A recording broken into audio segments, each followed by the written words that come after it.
विधानसभा का सदस्य बना था 2000 में, उस समय से लगातार प्रदेश स्तर पर आयोजित करते रहे हैं। और जैसा मैंने अपने भाषण में कहा कि जो बिरादरी समाज अपने पुरखों को याद नहीं करता उसकी कभी प्रगति नहीं होती।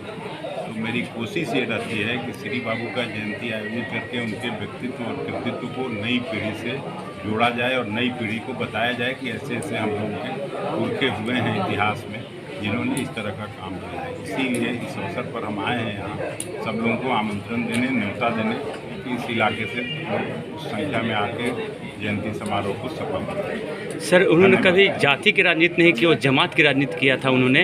इसको लेकर अभी भी उनके लोग आज इतना ही आमंत्रण देने आए। मुख्य अतिथि के रूप में आप आए हैं, क्या कहेंगे?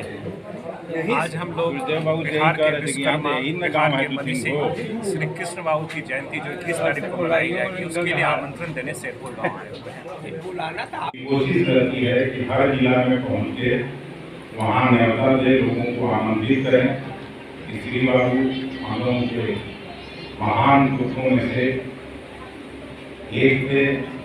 स्वतंत्रता संग्राम में उनकी जो भूमिका रही और बिहार के नवनिर्माण में जो भूमिका रही जिसका की प्रस्तुत की किया, और केवल पब्लिक सेक्टर यूनियन में नहीं, उद्योग धंधा स्थापित जो हुआ तो हुआ। सामाजिक न्याय की बात आज हम सभी करते हैं, लेकिन श्री बाबू शायद पहले मुख्यमंत्री थे और उन पर उस समय कितना दबाव होगा जिस बिरादरी से वो आते थे।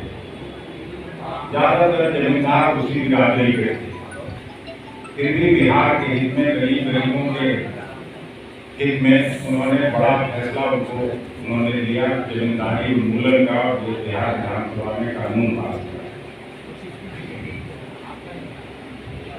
और जिक्र किया गया किस तरह से उसमें हाथ खड़ा कर दिए। और शासन प्रशासन के लोग जो चीफ सेक्रेटरी होंगे, उस समय के जो तत्कालीन डीजीपी साहब होंगे, वो लौट गए थे।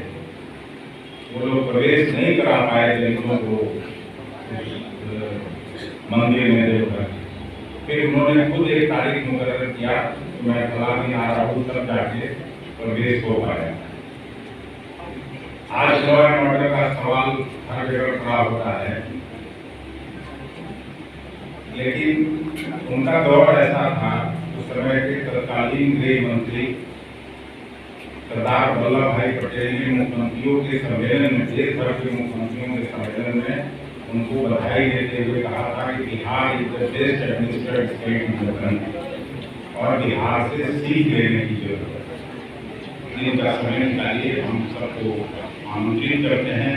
उनके अधिगत तो हम लोग को जाने की जरूरत नहीं है, बस उसे कंबाइंड करने की जरूरत है।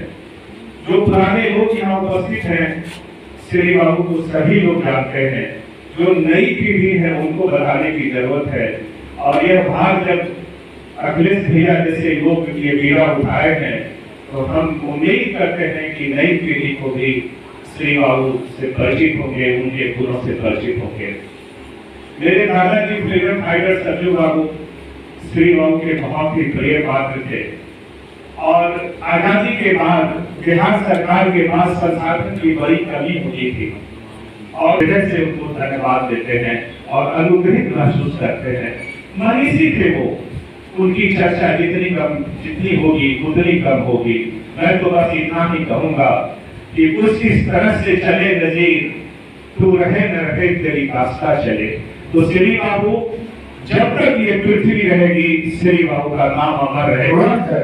श्री बाबू के बारे में एक और है कि अनुसूचित जाति का उन्होंने, शायद आपको याद होगा कि देवघर के मंदिर में सबसे प्रथम अनुसूचित जाति का उन्होंने एंट्री कराया मंदिर में। तो उस तरह से वो अनुसूचित जाति, ओबीसी और अन्य जातियों एवं अल्पसंख्यक को, सभी समाज को लेकर अनडिस्प्यूटेड नेता के रूप में कार्य किए, जिसकी भूमिका सबसे गार्जियन, युवाओं के हृदय सम्राट बड़े भाई डॉक्टर अखिलेश सिंह जी के साथ सभी लोग एक ही कारवां से हम लोग सुधार करके निकले हुए हैं, जिसका अभी हम लोगों ने नमन किया है, यहाँ श्रद्धा सुमन अर्पित किया है।